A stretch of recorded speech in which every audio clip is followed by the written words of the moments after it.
그래서 왕의 마음에, 아닥사시다의 마음에 예루살렘 여호와의 전을 아름답게 할 뜻을 두시고, 자, 그러니까 이 조서에서 성전 제사와 관련되어진 모든 필요 충분 조건들을 철저하게 지금 준비시켜서 공급하라 이렇게 얘기하고 있는 이 모든 것들이 하나님께서 그 마음속에 예루살렘 여호와의 전을 아름답게 할 뜻을 두셨기 때문에 그가 그렇게 할 수 있었다는 것이죠. 예.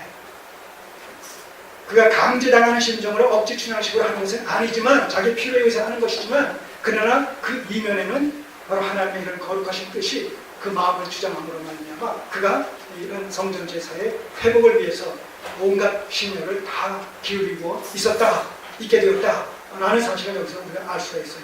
특별히 예루살렘 여호와의 전을 아름답게 할 뜻을 두시고라는 이 아름답게 할 뜻이라는 얘기는 모세의 율법대로 성전 예배가 회복되어지고 정상적으로 시행되도록 하기 위하여 이런 의미가 담겨 있어요.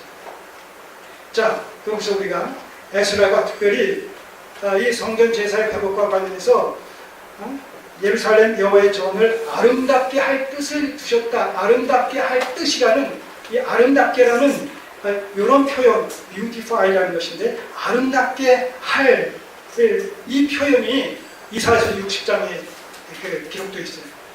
자, 이사야서 60장을 보시면 여기 손들으시고, 그런 의미에서 지금 에스라는 이사야서 60장에서 이스라엘의 미래의 영광을 예언하는 과정 속에서 이스라엘의 영광과 성전의 건축, 성전 건축이라는 이런 그 두 주제를 상호 연계시키고 있는데, 그런 의미에서 이 에스라는 이 이사야서에서 얘기하고 있는 미래지향적인 이스라엘의 회복과 성전 건축이라는 이 예언의 말씀이 지금 스룹바벨 성전 건축을 통해서 예비적으로 성취가 되고 있다는 사실을 그가 넉넉히 깨닫고 있었을 것이다. 이렇게 우리가 생각할 수가 있다는 겁니다.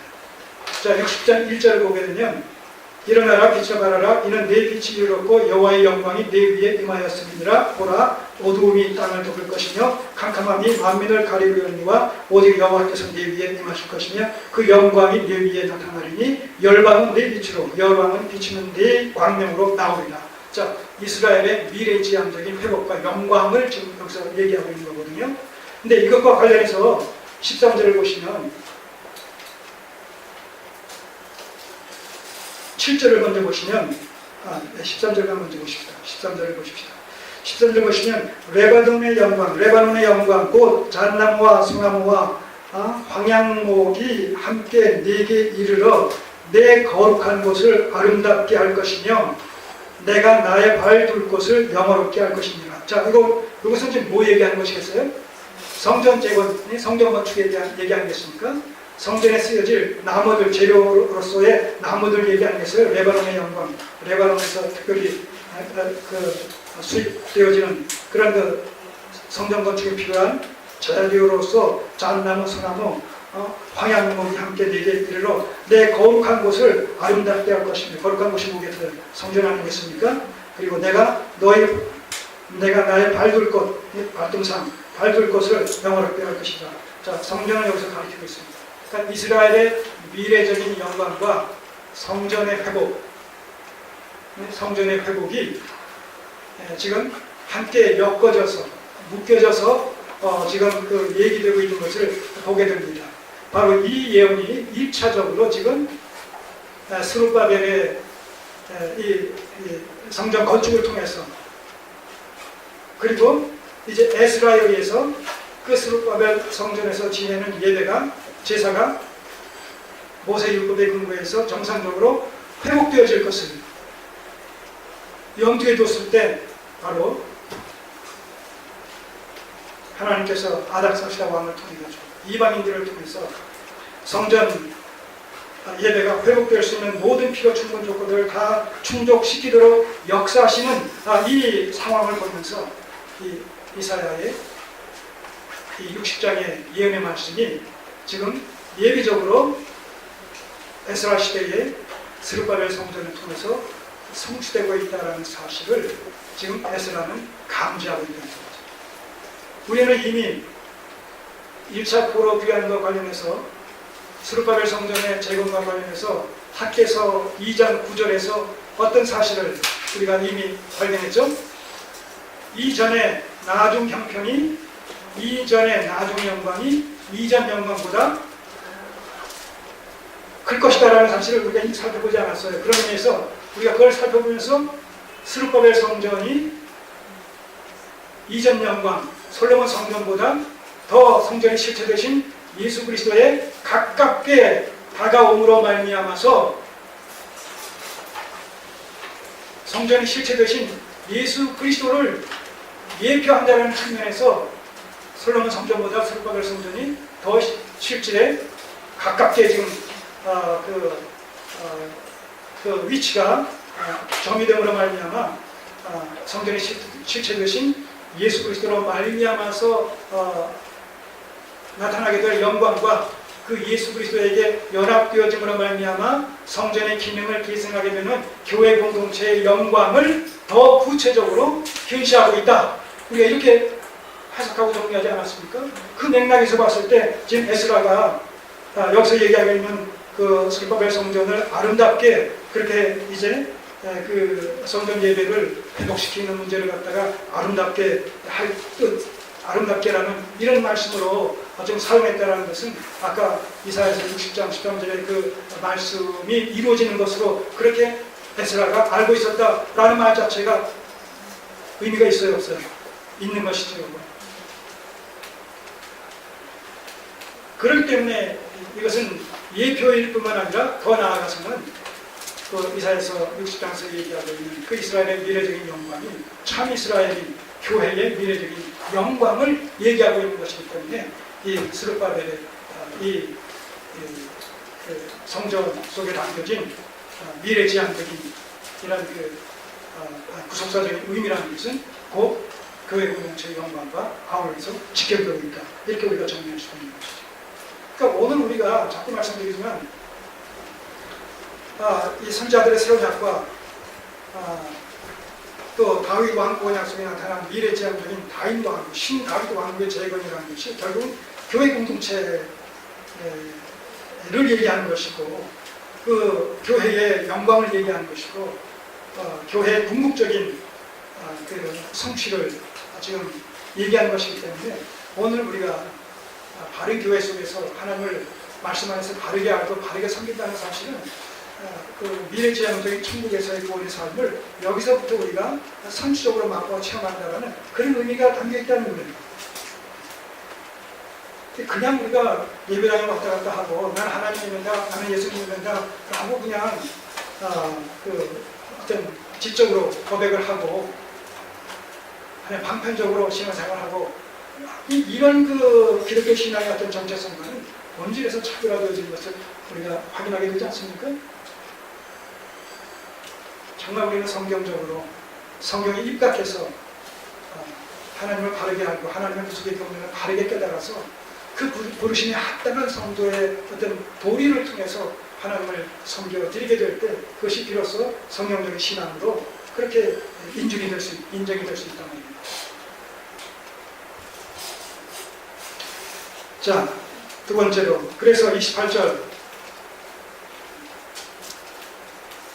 에스라가 하나님을 찬미하는 두 번째 요일이 뭐냐, 요소가 뭐냐? 또 28절 나로 왕과 그 모사들의 앞과 왕의 권세 있는 모든 방백의 앞에서 은혜를 얻게 하였도다 하셨다.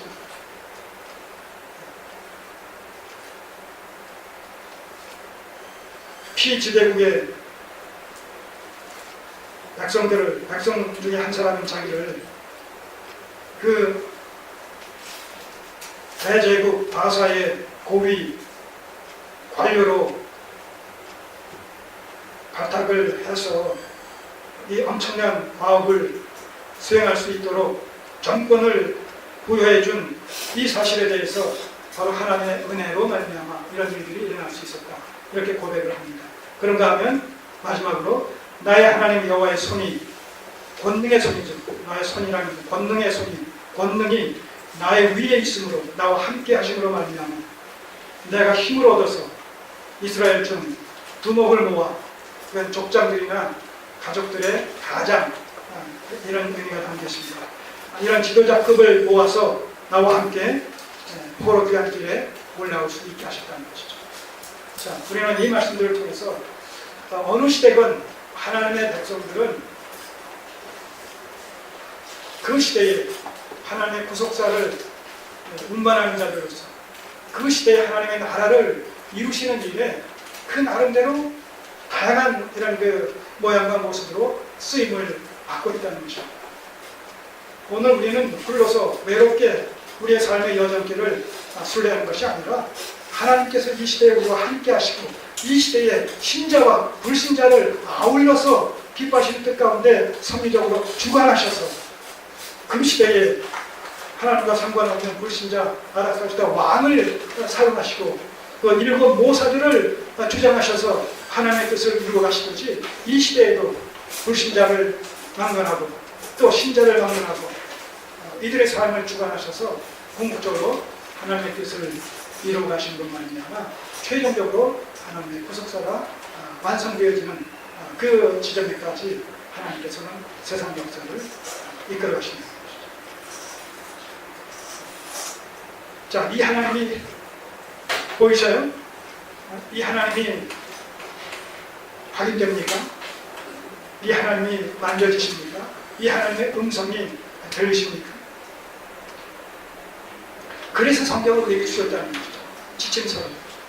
이 성경을 통해서, 이 성경 안에서 성경으로 말미암아 하나님을 만나고 예수 그리스도를 만나고 성령님을 만남으로 말미암아 죽은 영혼이 구원함을 받고 하나님의 백성으로 거듭나며 그 하나님의 마음의 중심을 헤아리고 그 뜻을 깨달아서 부르심에 합당한 종의 직분들을 감당하는 것으로서의 신앙생활, 여호와 중심의 신앙생활을 우리 행하는 것을 합니다. 이 엄청난 하나님의 구속의 경륜의 구속사의 진행에 오늘 우리가 접촉이 되어 있다는 것입니다.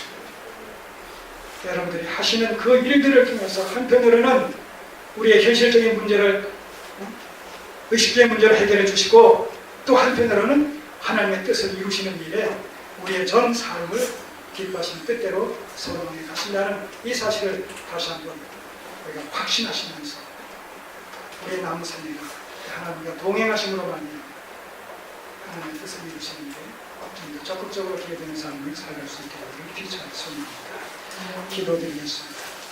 아버지 하나님 감사합니다.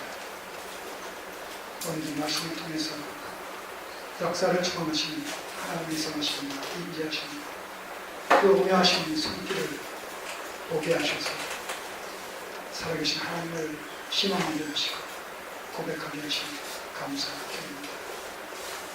오늘 우리 앞에 태산 줄령 같은 엄청난 고난과 시련이 주어져 있다 할지라도 하나님께서 그 모든 것을 기뻐하시는 가운데 주관하셔서 우리를 영원한 안식의 자리까지 인도해 주실 것을 믿고 확신하며 믿음의 인내를 가지고 넉넉히 감당할 수 있도록 도와주옵소서. 대장부의 믿음을 우리에게 허락해 주시옵소서. 끝까지 변함없는 신앙의 정절을 지켜나갈 수 있도록 도와주옵소서. 이 크신 일을 누리신 우리 하나님 찬양합니다. 예수님의 이름으로 기도드립니다. 아멘.